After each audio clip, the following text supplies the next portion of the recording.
The next day everyone went out sightseeing, but Ernest stayed at home. He was rebuilding his starter and working on a few other things in the basement all day. So when he heard someone walking around upstairs and moving something real heavy in the living room, he got real quiet. Then he heard a car pull up, and the whole house got real quiet. Then someone kicked open the front door, and Paulina began to scream and struggle. Without thinking, Ernest grabbed a large screwdriver and ran headlong upstairs. Two men were on top of Paulina trying to rip a heavy tote bag out of her hands.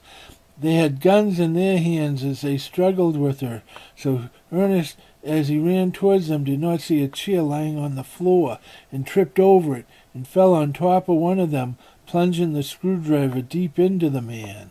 As the other man got the tote bag away from Paulina, then Ernest began to struggle with that man over the gun. Then Paulina grabbed the dead man's gun and fired. Then a third man came running in from the porch, and as he entered the house, Ernest put his hands up. The man hesitated for a second as he tried to appraise the situation. Then he saw Paulina on the floor holding the gun, but it was too late. She had fired. Then Ernest and Paulina looked at each other, and Paulina said, "We have to get rid of the bodies."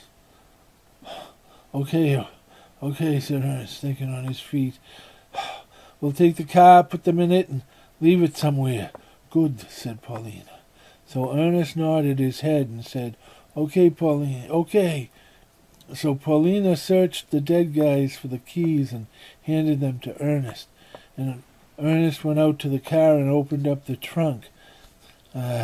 Maxim was in the trunk. Ernest, still holding the gun in his hand, pulled the gag out of Maxim's mouth. He said, "What's going on here?" Maxim said, "I have $2.7 million hidden in that house, and $1 million of it is yours if you let me out of here." So Ernest let him out, and they walked into the house. Maxim looked at the dead guys, and then at his niece holding his navy tote bag full of money in her hands. And he smiled real dangerous-like at his niece. While Ernest kept the gun on him the whole time. "Count out the $1 million," he said. So Maxim did. Then Ernest said, "I'll keep both bags of money till we get rid of the bodies. Then we go our separate ways." Maxim nodded, then said, "We'll use that rug to roll up the bodies and take them out one at a time to that mobile home." "Yes," said Ernest, "we'll put them into my mobile home. Then you can follow us," he said to Maxim, "and we'll drive out to the desert, put the bodies back in their car, torch it, and then come back here. I'll get my family and go." "Okay," said Maxim. Then turning to Paulina, said, "You watch my money real good, and don't get any ideas, either of you."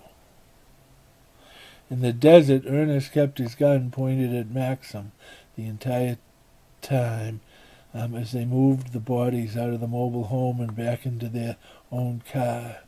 Then Maxim set it ablaze, and then facing away from Ernest, watching the flames, real slow-like, he pulled the gun out, turned and fired at Ernest, but missed, because Ernest was one step ahead of him, and he didn't miss. Maxim slouched down as he dropped his gun. He was finished. "You crumb," he said. "You seriously think I'd give you $1 million of my money? You should be dead." Then he was instead. So Ernest looked at Paulina, wondering how Maxine had gotten Paulina's gun away from her. She backed away slowly into the camper, and Ernest followed. When they got back, the house was still empty, so Ernest pulled up to the curb. He handed Paulina the navy tote with most of the $2.7 million still in it, and he left the bag with his $1 million in the mobile home. He told Paulina to hide the navy tote bag in the back into the ductwork behind the awards case until after her grandparents and uncle had left, had gone back to Brooklyn, and then to share the story with her parents and tell them about the money. "Tell them everything," he said to her. after we're gone." She said she would. Then she went inside. When everyone got back, Ernest told them that he had been called back to work, and that their worries were over, so they had to leave right away.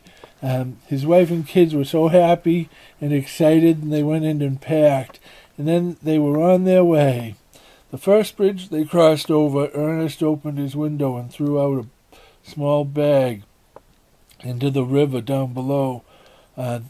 His wife said, "Ernest, what's going on?" "Honey, it wasn't like him to litter. Honey, as soon as we cross over the state line and we're out of California, I'll tell you everything, I swear, but for now you gotta trust me, babe." Mary knew her husband was a good man, but she was worried. But when he finally showed her the money, $1 million, the story he told her about it, well, it didn't really have to make sense. She believed him anyways.